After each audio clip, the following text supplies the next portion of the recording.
Abra sua Bíblia, por favor, no Salmo de número 63. Salmo 63. Em busca de Deus. Em busca de Deus. Salmo 63. Salmo de Davi sobre a ocasião em que estava no deserto de Judá.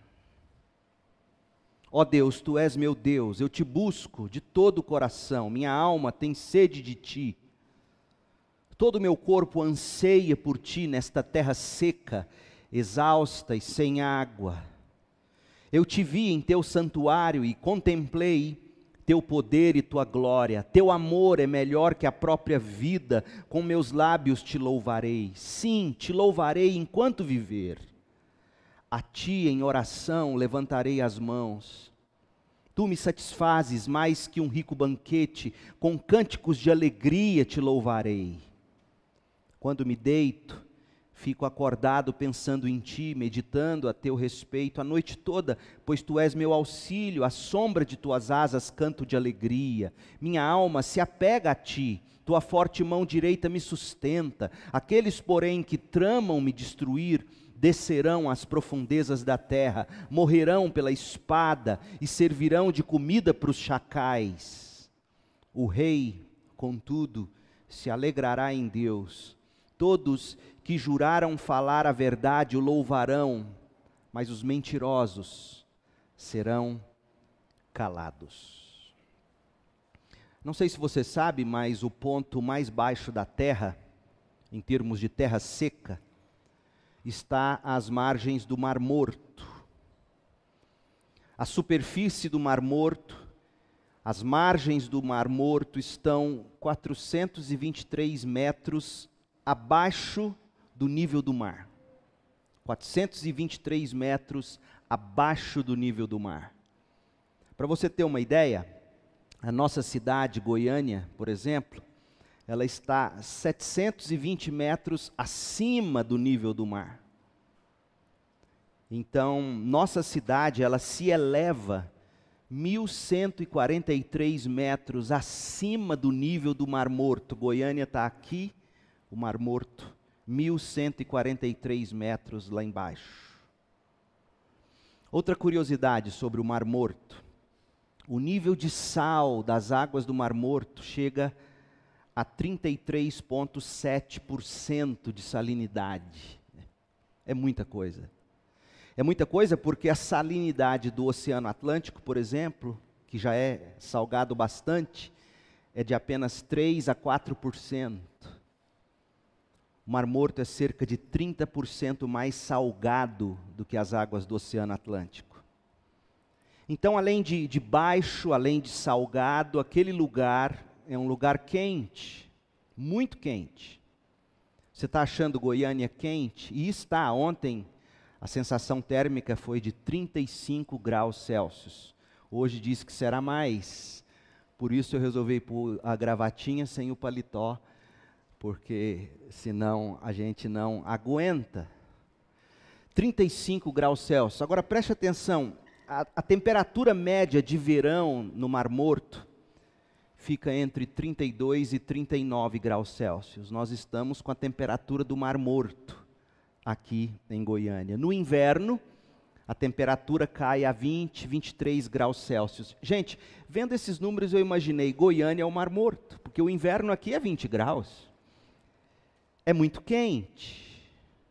Por que eu trago esses dados? Porque não muito distante do Mar Morto, aquele que, não muito distante desse lugar que já é tão rebaixado, quase um buraco no fundo da terra, 400 e poucos metros abaixo do nível do mar, um lugar tão baixo, um lugar tão seco.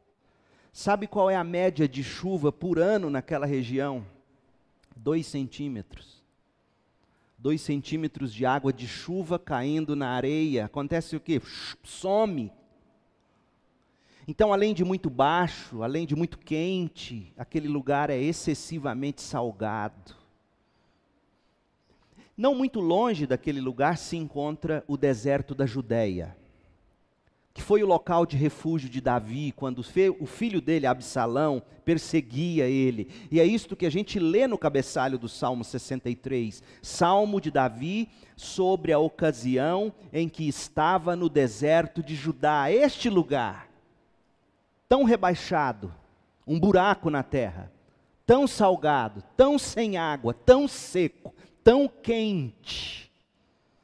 Gente, uma das temperaturas mais altas já registradas na terra foi no deserto da Judéia. 53,9 graus Celsius. Isso foi em 21 de junho de 42. Um lugar quente. Estudiosos da Bíblia acreditam que esse deserto da Judéia foi o lugar onde Jesus suportou aqueles 40 dias e 40 noites sendo tentado no deserto. E foi para esse deserto da Judéia que Davi fugiu, para fugir da ira assassina do seu filho Absalão. E antes disso, Davi fugiu para aquele deserto para fugir do seu rei, o rei Saul. Aquele lugar é tão hostil, é tão desumano estar num lugar como aquele do deserto da Judéia, que para você ter uma ideia, se você ler o livro de Samuel, você vai descobrir que sempre que Davi fugia para lá, Saul não ia lá. Saul nunca quis chegar lá. Por mais louco que Saul fosse, ele não era louco bastante para se meter num lugar tão mortal, tão infernal como o deserto da Judéia. Mas foi enquanto Davi fugia do próprio filho este que havia se rebelado contra ele, tentando tomar dele o trono. Davi era rei quando escreveu este salmo, o verso 11 atesta isso, o último versículo do salmo, ele era rei. Portanto, o período histórico em que esse salmo foi composto não foi o período de perseguição de Saul, mas do filho Absalão. A história você pode encontrá-la em 2 Samuel, capítulos 15 a 17. Então Davi, lá naquele deserto, o homem segundo o coração de Deus, escreveu esse salmo. Ou pelo menos formulou esse salmo na sua mente para depois transcrevê-lo no papel. E se o pano de fundo desse momento histórico na vida de Davi está em 2 Samuel 15 a 17, o grito do coração de Davi está aqui no salmo. O grito do coração de Davi pode ser resumido no versículo 1 do Salmo: ó Deus, Tu és meu Deus, eu te busco de todo o coração. Minha alma tem sede de Ti, todo o meu corpo anseia por Ti nesta terra seca, exausta e sem água. Nesta terra seca, exausta e sem água. Davi estava no deserto. O Salmo 63 é o seu diário, é o diário do deserto, é o diário de Davi no deserto. Talvez seja por isso que este salmo seja um dos salmos mais amados do livro dos Salmos. João Crisóstomo, um grande pregador da igreja cristã que viveu no final do quarto e início do quinto século depois de Cristo, ele escreveu sobre este salmo o seguinte, abre aspas: foi decretado e ordenado pelos pais primitivos da igreja que nenhum dia deveria passar sem o canto público deste salmo. João Crisóstomo, doutor da igreja, também observou que o espírito e a alma de todo o livro dos Salmos podem ser encontrados neste único salmo de Davi, o Salmo 63. De fato, gente, a igreja lá dos primeiros séculos, os primeiros séculos após a era apostólica, tinha a prática de iniciar o cântico dos salmos em cada domingo cantando o Salmo 63. Era esse o hábito deles. Tamanho amor a igreja dos primeiros séculos devotava a este salmo, que foi conhecido também como hino da manhã. E é lindo pensar assim, porque quem de nós, todas as manhãs, não acorda com a alma seca, sedenta de Deus? Todos nós. É muito apropriado chamar este salmo de hino da manhã. Todos nós acordamos com sede, sede de Deus. Muitos não sabem disso e buscam, portanto, matar sua sede checando as mensagens, entrando e surfando na internet. E é muito apropriado reconhecer que todas as manhãs, quando acordamos, e tantas vezes alguns não têm sequer vontade ou coragem de levantar da cama, este seria um bom salmo para você começar o dia e dizer: ó Deus, Tu és meu Deus, eu Te busco de todo o coração, minha alma tem sede de Ti, todo o meu corpo anseia por Ti, nesta terra seca, exausta e sem água. Este salmo, como já disse, espécie de diário de Davi, nos mostra qual era a prioridade do homem segundo o coração de Deus quando ele estava vivendo sob pressão. É muito curioso. Se você e eu estivéssemos sob as mesmas condições de pressão e temperatura, se nós estivéssemos debaixo das mesmas circunstâncias em que Davi estava quando compôs o Salmo 63, é pouco provável que nós teríamos escrito músicas, como ele escreveu. Se o fizéssemos, a julgar pelas letras das músicas evangélicas contemporâneas, todas as músicas que comporíamos, se estivéssemos no deserto, se estivéssemos sob pressão, seriam do tipo: socorro Deus, tire-me daqui. E nada errado necessariamente, tanto que Davi escreveu uma música com essa temática. Por exemplo, o Salmo de número 3, os versos 7 e 8, Davi diz: salva-me, meu Deus, acerta meus inimigos no queixo, quebra os dentes dos perversos, de Ti, Senhor, vem o livramento, abençoa o Teu povo. Quantas vezes você não acordou ou deitou querendo orar assim: quebra o queixo dele, quebra os dentes dele? De fato, Davi compôs um cântico assim, é o Salmo de número 3, mas é interessante que aqui no 63, Davi estando no deserto, fugindo do próprio filho, este salmo não contém petições desse tipo. Porque o que Davi quer aqui é a presença de Deus. Você vai ler o salmo todo e vai relê-lo todos os dias, os 11 versículos, e vai descobrir que se tinha uma coisa de que Davi tinha saudade, não era do trono, ele que era rei, mas do santuário de Deus. Não era o palácio real, ou do palácio real que ele sentia falta, era da casa de Deus. É isso que ele diz no verso 2 do Salmo 63, eu te vi em teu santuário e contemplei teu poder e tua glória. Davi nos revela o seu segredo aqui neste salmo. O segredo da vida de Davi reside aqui: ele amava a Deus. Davi não apenas desejava os favores temporais ou mesmo espirituais de Deus, ainda que se tratasse de questão humanitária o que ele estava passando. Sede, deserto, calor escaldante, deserto quente, seco e salgado bastante para matar uma pessoa, desidratando-a em questão de dias. Mas não é nisso que Davi se concentra. A prioridade de Davi não são suas necessidades, mesmo que reais. A necessidade de Davi, ele nos expressa, ele nos mostra, necessidade esta que se revela como um segredo. Deus era o segredo de Davi. Ele queria Deus, ele queria beber de Deus, ele queria saciar sua sede em Deus. Então eu quero olhar para esse salmo com você.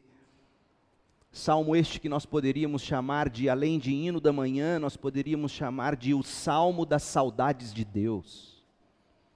O salmo do homem em busca de Deus, o salmo do homem desejando Deus. Vamos olhar para esse salmo e de cara a gente percebe que ele pode ser dividido em 3 partes, muito óbvias. A primeira parte do Salmo 63 vai até o verso 4. Se você gosta de escrever, rabiscar, até o verso 4. E o que a gente vê aqui é que o homem em busca de Deus faz de Deus o seu desejo, de 1 a 4. O desejo do homem de Deus em busca de Deus é pelo próprio Deus. Depois, do verso 5 ao 8, a gente vê que o homem em busca de Deus faz de Deus o seu deleite. Versos 5 a 8. Do 1 ao 4, o desejo é Deus. Do 5 ao 8, o deleite é Deus. E do 9 ao 11, a defesa dele é Deus. Então veja comigo essas três coisas do homem em busca de Deus: o seu desejo, o seu deleite e a sua defesa. É importante pensar na defesa nesse contexto, porque, como disse o próprio Jesus em Mateus capítulo 6, verso 33, buscai em primeiro lugar o reino de Deus, e todas as outras coisas vos serão acrescentadas, inclusive a nossa defesa. Porque todos quantos desejam viver piedosamente sofrerão, padecerão perseguições. Tente falar do seu amor por Deus, da sua fidelidade a Jesus lá na sua escola, para você ver se seus amigos não te isolam. Tenta ser um crente fiel a Jesus Cristo no contexto onde você tem sua vida plantada, para você ver se mais cedo ou mais tarde você não vai precisar de alguém que o defenda. E em vez de você buscar se defender com as próprias mãos, Davi nos ensina que o homem em busca de Deus não só deseja Deus, não só se deleita em Deus, mas como está dito no verso 9, 10 e 11, Deus também é a defesa desse homem. Então veja comigo, em primeiro lugar, o homem em busca de Deus faz de Deus o seu desejo. Qual é o seu maior desejo na vida? Davi nos mostra qual era o maior desejo dele. E olha como é importante, releia comigo, versos 1, 2, 3 e 4. Ó Deus, Tu és meu Deus, eu te busco de todo o coração, minha alma tem sede de Ti, todo o meu corpo anseia por Ti nesta terra seca. Eu posso ver Davi aqui se desidratando literalmente e dizendo, tudo isso que meu corpo sofre em função do calor, da seca e da sede, de fato é uma expressão do que meu coração sente por não estar satisfeito em Ti. Davi olha para a vida a partir de Deus, e tudo que ele sofre, mesmo que no corpo ele diz, de alguma forma revela a minha necessidade, meu desejo por Deus. Eu te vi em teu santuário, ele diz no verso 2, contemplei teu poder, tua glória, teu amor, tua graça, é melhor que a própria vida. Esse era o desejo de Davi.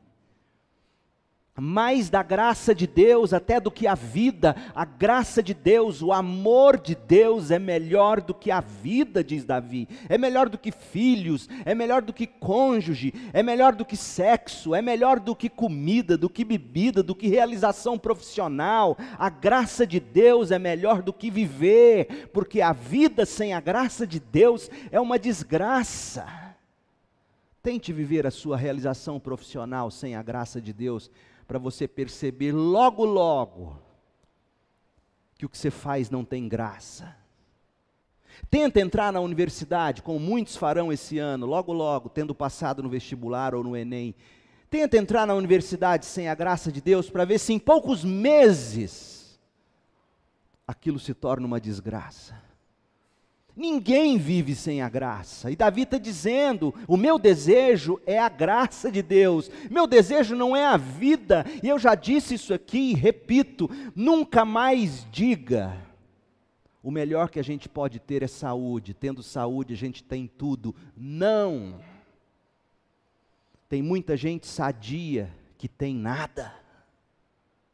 O melhor que se pode ter é a graça de Deus. Eu quero a graça de Deus mais do que a vida. Eu quero a graça de Deus mais do que a saúde. Eu quero a graça de Deus mais do que tudo. Porque se eu não tiver a graça de Deus, não só me sustentando, não só me motivando, não só me alegrando, mas também me relembrando de quão pecador eu sou e de quão carente eu sou de Jesus, eu viverei a vida centrada em mim mesmo. E não existe escravidão maior do que a escravidão do eu. Seus desejos te escravizam. Davi diz: teu amor é melhor que a vida. Tua graça é melhor do que a própria vida. Com meus lábios te louvarei, sim, te louvarei enquanto viver. A ti, em oração, levantarei as mãos. Gente, nesses 4 versículos, nós vemos o Deus de Davi, o desejo de Davi e a demanda de Davi. O Deus de Davi, ele diz no versículo 1, ó Deus, tu és meu Deus. O homem com sede de Deus, nesse salmo, não era um homem que não estava familiarizado com Deus, porque muita gente pensa que sente sede de Deus quem não conhece Deus. Engana-se. Quem não conhece Deus não tem sede de Deus. Quem não conhece Deus tem sede de reconhecimento humano, tem sede de prosperidade material, tem sede de vingança, tem sede de sexo, tem sede de comida e de bebida e de tudo, menos de Deus. Se você tem sede de Deus, saiba que já é um grande passo da graça de Deus, te dizendo sobre o que você mais precisa na vida. É de graça. O homem com sede de Deus nesse salmo não era um homem que não estava familiarizado com Deus. Não é a busca de um homem que não se relacionava com Deus. Outro erro é achar que quem busca Deus nunca tem sede de Deus. Pelo contrário. Ó Deus, tu és meu Deus. E quando Davi chama Deus de Deus dele, Deus meu, não tinha afirmação mais profunda a ser feita sobre Deus. Porque lá em Gênesis 17, versículo 7, Davi, quando faz a aliança com Abraão e os descendentes dele, a Bíblia diz que Deus diz o seguinte, Gênesis 17, 7, confirmarei a minha aliança com vocês, seus descendentes, de geração em geração. Esta é a aliança sem fim, serei sempre o seu Deus e o Deus dos seus descendentes. Davi está dizendo, eu sou seu filho, eu faço parte dessa aliança, desse pacto, o Senhor é o meu Deus, Deus é o Deus de Davi. E por isso ele diz, ó Deus, tu és meu Deus. E o que a gente aprende com isso?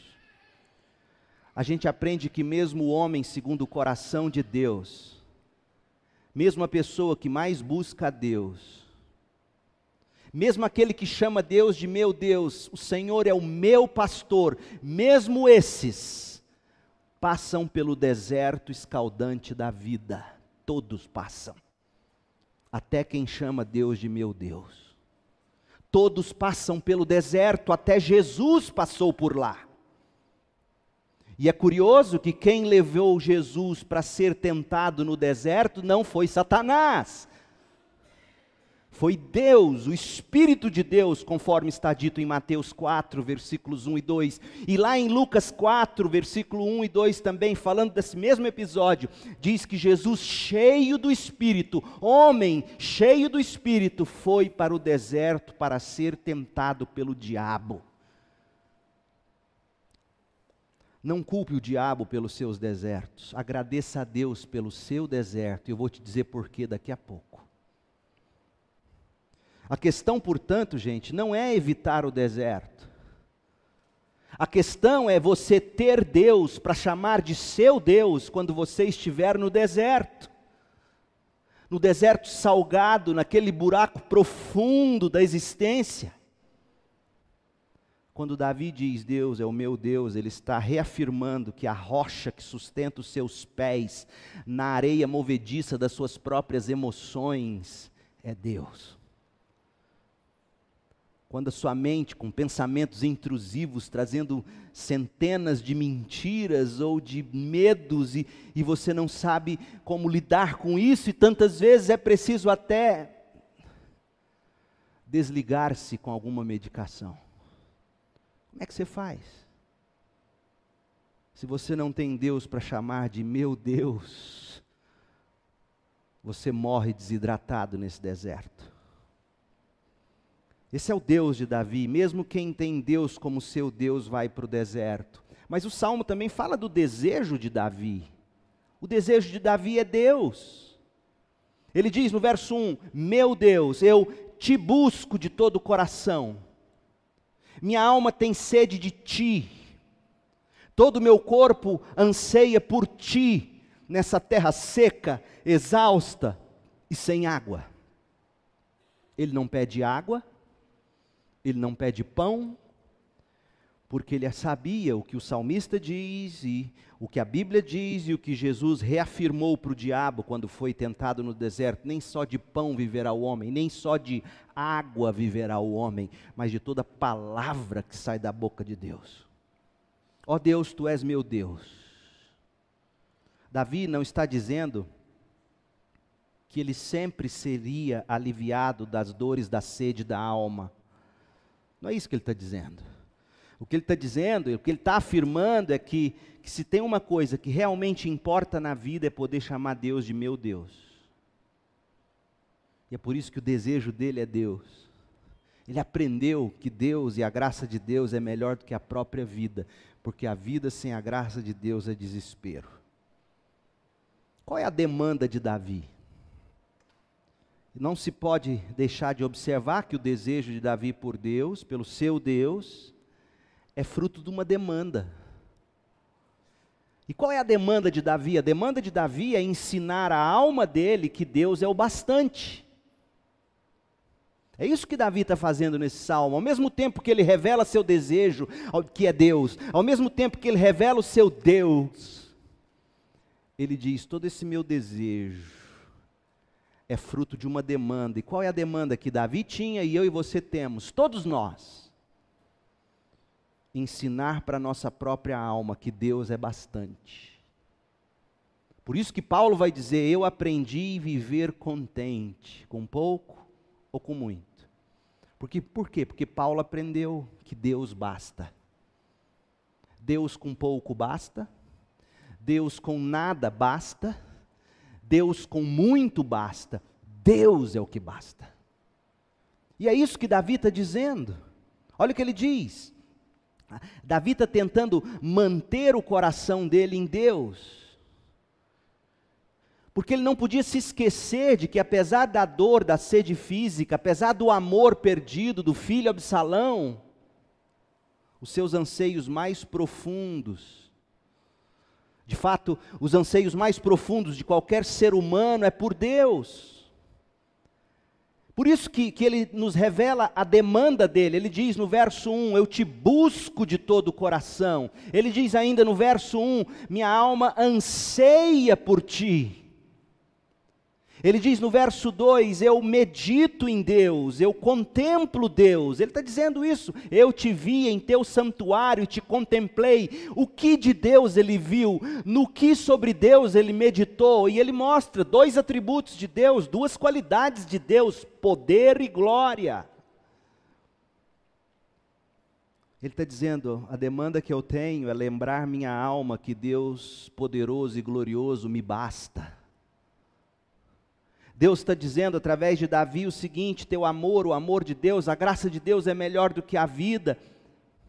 Por isso meus lábios te louvam. Então Davi, além de meditar, Davi louvava a Deus, Davi orava a Deus. No verso 4, ele diz que vai louvar e em ti, ou a ti, em oração levantarei minhas mãos. Essa é a demanda, é você lembrar sua alma de novo e de novo: minha alma, Jesus Cristo nos basta.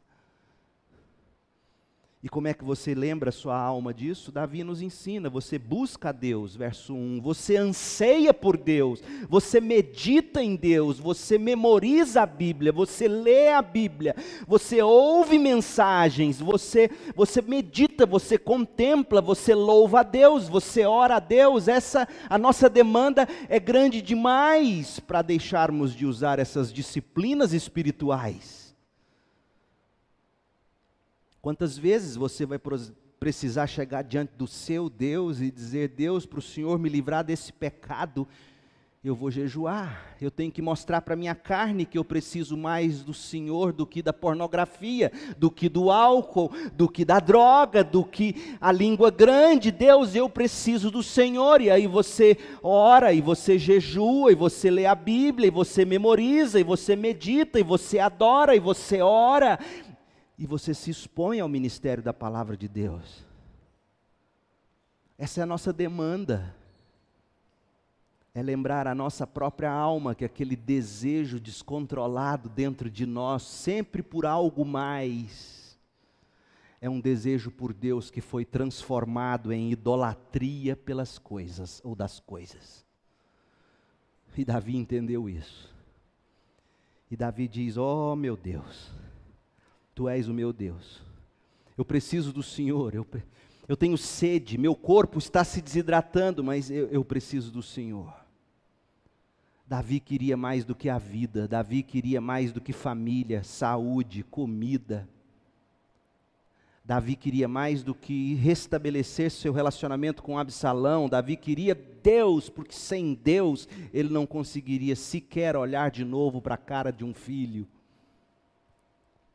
Porque que pai, sendo homem como Davi era, aguentaria por muito tempo um filho lançando desaforo na sua cara, xingando você, desprezando você, desmoralizando você publicamente, armando motins contra você? Que pai em algum momento não sentiria o desejo de pegar na camisa do filho e dizer: me respeita? Davi sabe que para não destruir Absalão, ele precisava não só fugir por um tempo, mas da graça de Deus para transformá-lo. Davi entendeu por que Deus nos coloca no deserto. Davi entendeu por que ele estava naquele deserto. A pergunta que as pessoas mais fazem quando estão sofrendo geralmente é essa: por que Deus permite o sofrimento? E nós temos a resposta aqui no Salmo, no verso 3. Deus nos permite o sofrimento para nos ensinar que a graça dele é melhor do que a vida. De outra forma, nós seguiríamos vivendo a vida sem buscar a graça de Deus, e no final isso seria destruição eterna.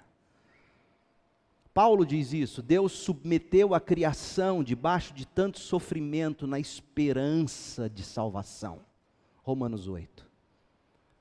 Por que Deus permite o sofrimento? Por que Deus permitiu um filho, Absalão, fazer o que fez com o pai, fazer esse pai fugir para o deserto e quase morrer desidratado? Por que Deus faz isso? Para a gente entender que melhor do que estar no trono, com os filhos todos ao redor,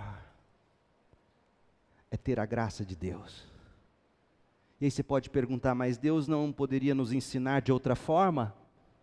Eu te respondo dizendo: da mesma forma que um filho seu, não aprenderia se não fosse através da sua correção, da sua confrontação, da sua exortação, da sua punição em amor, não é mesmo? Pega um filho novinho, recém-nascido, e deixa ele crescer fazendo tudo o que ele quer. Daqui a pouquinho ele está no PCC, se não fizer pior. Porque entregues a nós mesmos sem qualquer disciplina, sem qualquer correção, sem qualquer exortação, nós nos desviamos de Deus e nós atolamos a cara na idolatria, na egolatria. E Davi está dizendo: eu aprendi no deserto que a graça de Deus é melhor que a vida. Por isso, graças a Deus, quando Ele nos leva para o deserto, para nos provar e nos fazer ver o que vai no nosso coração. Deuteronômio capítulo 8. Não é o diabo que te manda para o deserto, é Deus que te põe no deserto, para o diabo te tentar. Ele fez com Jesus e faz conosco. E por que Ele faz isso? Para nos ensinar que nem só de pão vive o homem, mas de toda palavra que sai da boca de Deus.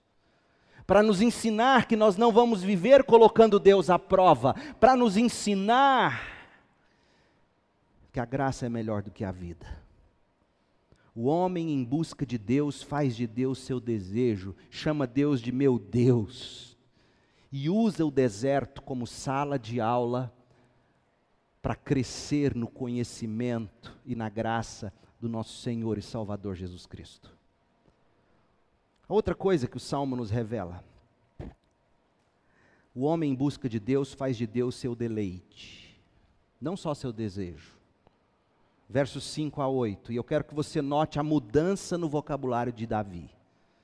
Salmo 63, de 5 a 8, ele diz: Tu me satisfazes, mais que um rico banquete, com cânticos de alegria te louvarei. Quando me deito, fico acordado, pensando em ti, meditando a teu respeito a noite toda, pois tu és meu auxílio, à sombra de tuas asas canto de alegria, minha alma se apega a ti, sua forte mão direita me sustenta. Olha o que Davi está dizendo. Davi, se acabou de dizer que estava com sede de Deus, e agora você está dizendo que canta de alegria, que está satisfeito.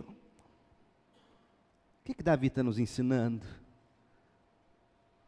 Gente, o mesmo Davi que disse no verso 1 que tinha sede de Deus, e diz aqui no verso 5 que está satisfeito em Deus e que canta de alegria em Deus, está nos ensinando uma lição preciosa. Deixa eu ler para você um trecho do que John Piper escreve sobre isso. Ninguém melhor do que ele para nos esclarecer, porque em síntese é o seguinte: nossa satisfação em Deus glorifica a Deus tanto quanto nossa sede dele. Nossa satisfação em Deus glorifica a Deus tanto quanto nossa sede dele. Porque quando a gente tem sede de Deus e diz: Deus, eu estou com sede, mas a minha sede não é do amor de Absalão. A minha sede não é do trono que eu perdi. A minha sede não são das coisas e dos privilégios que eu perdi. A minha sede não é para o Senhor me tirar desse deserto necessariamente. A minha sede é do Senhor. Quando você está com a alma sem satisfação, mas com sede, e dizendo: Deus, é sede, não é satisfação, é sede, sede do Senhor. Você está dizendo: Deus, o Senhor é a única coisa capaz de me satisfazer. Isso glorifica a Deus. Isso é tão importante para aqueles que passam a maior parte do tempo e da vida com sede e não satisfeitos, porque a maioria de nós é assim. A maioria de nós passa a vida inteira com sede e não satisfeitos, e aí a gente fica triste porque a nossa alma não está satisfeita. Mas lembre-se, sua sede de Deus glorifica tanto a Deus como sua satisfação nele. Por isso que o mesmo Davi diz: tenho sede, verso 1, e diz no verso 5, tu me satisfazes, canto de alegria. John Piper diz assim: Deus é adorado e glorificado na vida de seus filhos, tanto na sede como na saciedade. Deus é adorado, honrado e saboreado, tanto quando sentimos sede dele, quando nos satisfazemos em seus banquetes. A sede é a forma da adoração, quando o coração sente Deus estar distante. A sede é a forma da adoração, quando o coração sente Deus estar distante. E a satisfação é a forma da adoração, quando o coração sente que Deus está perto. O coração da pessoa que busca a Deus acima de todas as coisas experimentará desejos, anseios, sede, ficará ofegante e sentirá fraqueza quando a visão da glória de Deus na alma estiver distante e obscura, e esse mesmo coração experimentará festejos e satisfação quando a visão se aproximar e se tornar clara. Percebeu? Sua sede de Deus é sua forma de adorar a Deus quando seu coração sentir que Deus está longe. E sua saciedade em Deus é sua forma de adorar a Deus quando seu coração em festa disser: ó Deus, o Senhor está aqui. Então use tanto a sua sede de Deus, como sua saciedade em Deus, sua satisfação em Deus, para glorificar a Deus, porque é isso que Davi está dizendo. Existem duas maneiras de nós nos deleitarmos em Deus. Davi ensina aqui. Uma é sentir sede. É dizer: Deus, eu tenho sede de Ti. Deus, me faz ir para a igreja com alegria. Deus, me faz ler a palavra com alegria. Minha sede é de Ti, não é de programa, não é de reconhecimento humano, não é disso, minha sede é do Senhor. Use a sua sede para glorificar a Deus. E também use sua satisfação em Deus, para você dizer: Deus, que alegria tê-lo como Deus. Então, o dia em que você acordar, e eu tenho certeza que muitos serão esses dias, se você é jovem o bastante para não ter experimentado isso, saiba que logo virá. E eu não estou sendo pessimista, eu estou te ensinando a lutar. Quando você acordar dizendo: Deus, meu coração não está satisfeito, use essa sede e diga: Deus, mas eu sei do que eu tenho sede. É de Ti, mata minha sede. E a última coisa, eu queria poder ter tempo para desembrulhar isso e poder ouvir perguntas, que eu sei que você deve estar cheio de perguntas. Mas eu espero que essas direções gerais apontem você para o caminho da aplicação para o seu coração. A última coisa que Davi fala, ele falou do Deus dele, do desejo dele pelo seu Deus, da demanda que ele tinha de lembrar o coração dele de que o que ele precisa é da graça de Deus mais do que a própria vida.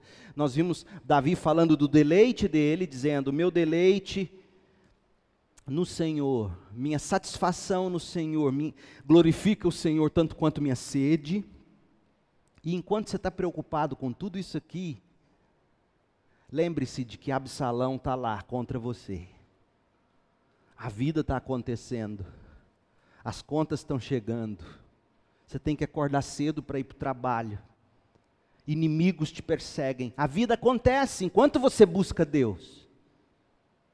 E nessas horas a gente é tentado a deixar de buscar Deus para nos defender, e Davi diz: para com isso, eu sei o que é ter um filho no encalço, eu sei o que é ter que fugir para o deserto de um filho, e eu entendi que na busca por Deus não basta eu desejar Deus, não basta eu me deleitar em Deus, eu tenho que entender que Deus me defende enquanto eu o busco. Quando a gente entende isso, a gente para de ir para as mídias sociais como alguns pregadores, e grita e xinga e briga contra os que os perseguem. Davi não faz isso. Davi não foi para o Instagram, Davi não foi para o Facebook, Davi não foi para o YouTube xingar seus perseguidores, porque Davi entendeu que Deus é a sua defesa. Olha o que ele diz, verso 9, depois de ter falado coisas tão bonitas, gente, olha, Davi vem com um palavreado tão ácido, palavras imprecatórias, palavras de maldição, aí você fala: Davi, para que isso? Porque Davi vivia no mundo real. E o mundo real é esse: enquanto você deseja Deus, enquanto você se deleita em Deus, enquanto você busca Deus, o mal está aí. E aí Davi diz, usando uma linguagem imprecatória, de maldição, uma linguagem poética para dizer: minha defesa é Deus. Olha o que ele fala: aqueles, porém, que tramam me destruir, descerão às profundezas da terra. Não interprete esses versículos sem levar em conta que o salário do pecado é a morte. E Davi está dizendo, as pessoas se assustam com esses versículos, ficam todas ofendidas. Ai meu Deus, que Deus é esse? Desculpa, eu sou homem, macho, mas digamos que seja Eudete. Ai meu Deus, né? Uma mulher fazendo assim, um homem, ai meu Deus, que Deus é esse? Então, em vez de você ficar assim com medo, com receio das palavras de um homem santo, lembre-se que ele está colocando em forma de cântico e poética o que Deus faz com aqueles que não se arrependem. E outra coisa que você precisa se lembrar, se tem uma coisa que Davi não era, é vingativo. Davi não mandou exército nenhum matar o filho dele, e poderia. Pelo contrário, quando o filho morreu na desgraça das próprias mãos, Davi chorou como uma criança. Davi não pegou a própria espada e não cortou a cabeça de Saul, tendo a chance de fazê-lo. Saul lá, com as calças na mão, aliviando o ventre.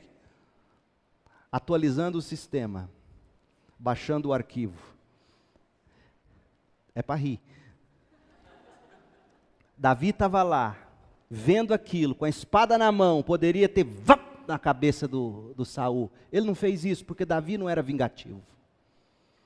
E esses salmos não nos ensinam a ser vingativos, esses salmos colocam em forma poética a realidade, o salário do pecado é a morte, Deus é a defesa do justo. Então aqueles que tramam me destruir, descerão às profundezas da terra, morrerão pela própria espada, e servirão de comida para os chacais. Veja que não serão nem enterrados, e na cultura do hebreu, você não ser enterrado era vergonha. Corpos não ficavam expostos para os chacais comerem. Corpos recebiam sepultamento de honra, dignos. E Davi está dizendo, os ímpios morrerão em desonra. O rei, contudo, se alegrará em Deus. Todos que juram falar a verdade o louvarão, mas os mentirosos serão calados. Então faça de Deus sua defesa. Não queira fazer justiça com as próprias mãos, não queira mudar o outro com as suas próprias mãos, com as suas palavras, com as suas birras, com seus gritos. Não faça isso, você não precisa disso. E nem conseguiria com isso que você deseja. Tenha desejos por Deus, deleite-se em Deus, relembre ao seu coração que a maior demanda da sua alma é ter em Deus, na graça de Deus, algo que é melhor e mais necessário do que a própria vida. E enquanto isso, descanse, deixe Deus lutar as batalhas por você. E aí eu concluo te falando 4 coisas rápidas. Primeiro, faça de Deus o seu desejo e o seu deleite. Faça de Deus o seu desejo e o seu deleite. Na sua sede, diga, é sede de Deus. No seu deleite, na sua saciedade, diga, aleluia, meu Deus. Segundo, sede e saciedade são os 2 lados da mesma moeda da adoração. Quem sente sede de Deus, busca em Deus saciar a sede. Quem está satisfeito em Deus, atribui a Deus todo aquele sentimento de saciedade. Ambos glorificam a Deus. Em terceiro lugar, descanse em Deus como sua defesa. Descanse nele como sua defesa. Deixe os perversos por conta de Deus, que o Senhor trate deles e cuide deles, do mesmo jeito que cuidou de você, e abriu seus olhos um dia e fez você crer. E a última coisa, que eu não mencionei, mas que está claro no verso 2, e aqui eu vou dizer para todos os membros da CIB, que têm o hábito de não frequentar a igreja como deveriam. Você está em pecado. A Bíblia diz em Hebreus 10, 25, que nós não devemos abandonar a congregação como é costume de alguns. É pecado. Assista o vídeo que eu distribuí pelo WhatsApp, o estudo que eu dei para os jovens, sexta-feira. Assista aquele vídeo. Não basta você ouvir pregação no YouTube, não basta você frequentar um culto, muito menos achar que não precisa frequentar. A gente precisa uns dos outros. Porque veja o verso 2 do Salmo 63, na hora do deserto, as coisas que vinham à memória de Davi, era o tempo dele de comunhão com o povo de Deus. Hebreus vai dizer que a gente precisa da comunhão para a gente lembrar uns aos outros o tempo todo, para não deixar o coração se tornar perverso. Ó, crentes, não se satisfaça em ter seu nome no hall de membro, achar que não precisa de assiduidade. Você precisa sim. Homens e mulheres em busca de Deus não abandonam a congregação, como é costume de alguns. Ó, meu povo, e eu gostaria de ver uma igreja que leve isso a sério. E eu tenho orado para Deus ou convencer você disso, ou retirar seu nome de um hall de membros que de inchado igreja nenhuma precisa. Nós precisamos de homens e mulheres comprometidos com Deus, com Cristo e uns com os outros. Isso é para a sua sobrevivência. Porque se você não fizer disso uma fonte de alimento, quando você estiver no deserto, sabe o que você vai fazer? Você vai criticar todo mundo, você vai blasfemar contra todo mundo e até contra o seu Deus. E estará dando prova de que você nunca foi crente, foi evangélico, foi religioso, mas nunca foi de Cristo. Cuidado, não brinque com isso. Não brinque com isso. Pai, em nome de Jesus, que o Senhor nos dê a devida consciência da seriedade do que estamos tratando. Dá-nos o mesmo desejo de Davi, e que possamos, como ele, dizer: minha alma tem sede, sede de Deus. Ó Deus, minha alma tem sede da Tua graça, porque eu sei que a Tua graça é melhor do que a vida. Deus, dá-nos momentos de saciedade, de deleite no Senhor, como Davi experimentou em momentos da sua vida. Deus, faça-nos entender a importância da congregação, da frequência, da assiduidade, do convívio, da prestação de contas. Ó Deus, e que o Senhor nos faça com fé descansar que o Senhor é a nossa defesa. E que assim possamos amar mesmo os Absalãos que nos perseguem. E que possamos amar e com doçura interceder por eles. E fazer como o nosso Senhor Jesus fez: Deus meu, perdoa, eles não sabem o que fazem. Dá-nos esse tipo de coração, ó Deus. Dá-nos esse tipo de coração que descansa na sua defesa e que por isso, e que por amar, lança fora o medo, e em lançando fora o medo, não paga o mal com o mal. Ó Deus, ajuda-nos a ser assim. O Teu evangelho pregado depende desse tipo de postura dos crentes. Ajuda-nos. Dá-nos uma igreja cheia de homens, mulheres, do mais novo ao mais velho, que amam a comunhão, amam os cultos, amam os pequenos grupos, os relacionamentos discipuladores, a prestação de contas. Para que assim todos possamos crescer em santidade, porque sem santidade ninguém verá o Senhor. E santidade é sim um projeto comunitário. Ajuda-nos a entender isso, a viver em busca de Deus. Em nome de Jesus. Amém.